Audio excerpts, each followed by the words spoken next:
Hello and welcome to yet another video here on the YouTube channel Spelfilm Fellowship STF. My name is Norwegian Viking and this is our unboxing of Bard's Children.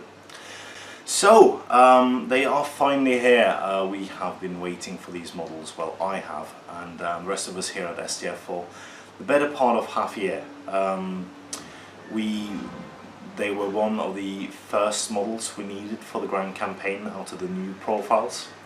And we wanted to get hold of them as quickly as possible.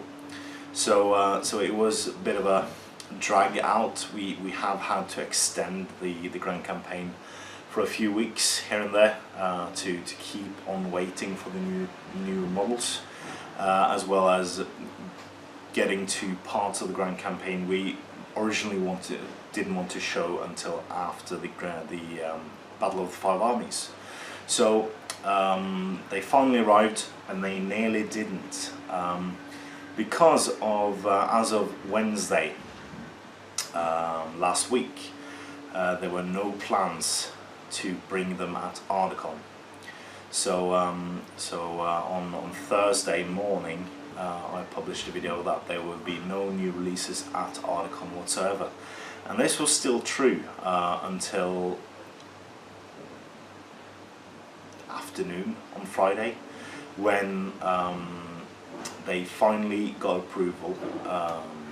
So this has nothing to do with Adam or the rest of the Middle-earth team. This was a forgeable decision. So Tony Cottrell made this decision to finally release 30 of them at Ardacon. That was as many as they could produce in the limited amount of time, and they overnighted it directly to Ardacon and the Mercure in Manchester. So I was very excited. I was first in line, bought the very first Bard's Children box available in the world, and stood there for the better part of half an hour waiting for the children.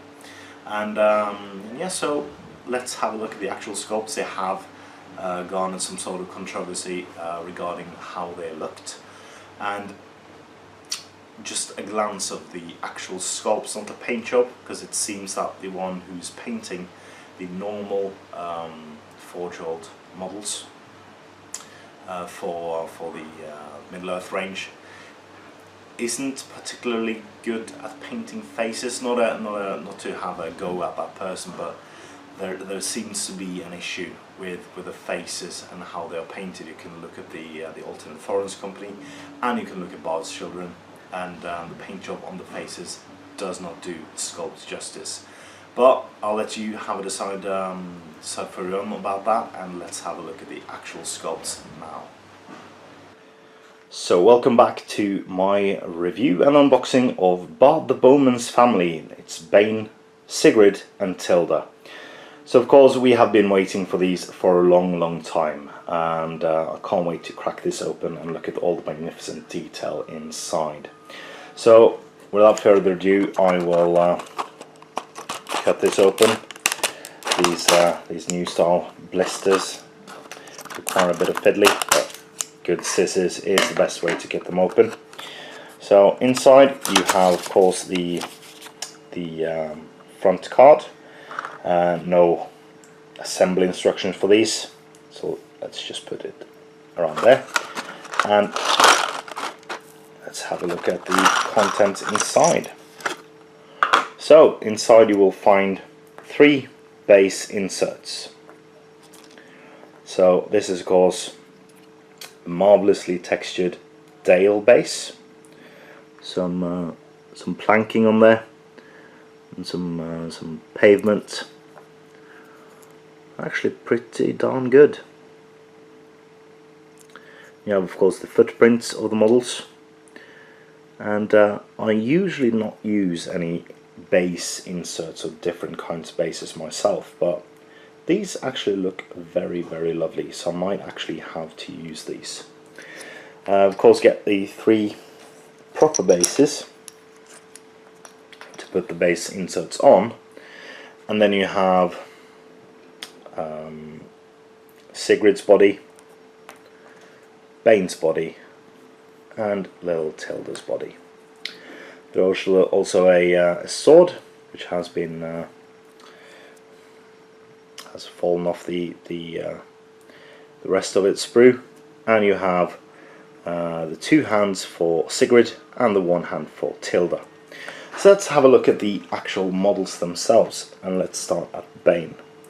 So Bain, you can say what you want about the paint job, but I do think there's a level of detail in the model that the paint job hasn't replicated. It is a very particular scene these models are modelled after, and yeah, you have a bit of a mould line on his. No, actually, that seems to be the type of clothing he's wearing. Nice. So it's kind of a coarse leather jacket he's wearing with some fur lining.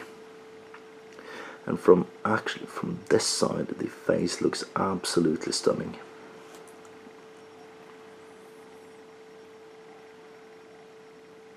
Looks like the actor. And you of course have his sword. That's a normal, nothing special about the sword.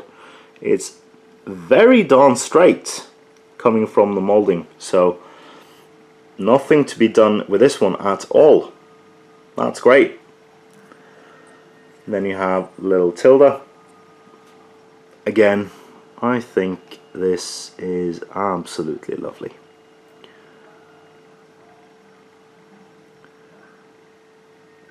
Nice little model. First civilians produced for the Lord of the Rings and the Hobbit. And Tilda. Again, I think from various angles, I just think that the angles they've photoed them in and the paint job of the face don't do them justice at all. Really, really enjoy these. Yeah. And then of course have the hands, or arms rather. Great, great stuff. So finally got my hands on these. Very, very chuffed and happy indeed. So yeah, this has been my review and unboxing of Bard the Bowman's Family. I've been Andreas Norwegian Viking. I give this a, well, not a full score. I think since they have decided to model them on a very particular scene, they will look very good in one of the scenarios where they are fighting an ogre, running away from an ogre rather. But in SPG, the poses do not fit very well, except for Bain maybe, to the rest. So I would rather have kind of like a different pose on Sigrid and Tilda. But apart from that, the sculpting is amazing. The level of detail they have managed to get in there, and also the manufacturing. 4-year-old has this nailed right down the middle. So yeah, I really enjoy this kit. Please tell me in the comments what you think about them. And as always guys, please comment, like, share and subscribe. Support us on Patreon using the link in the description below. And support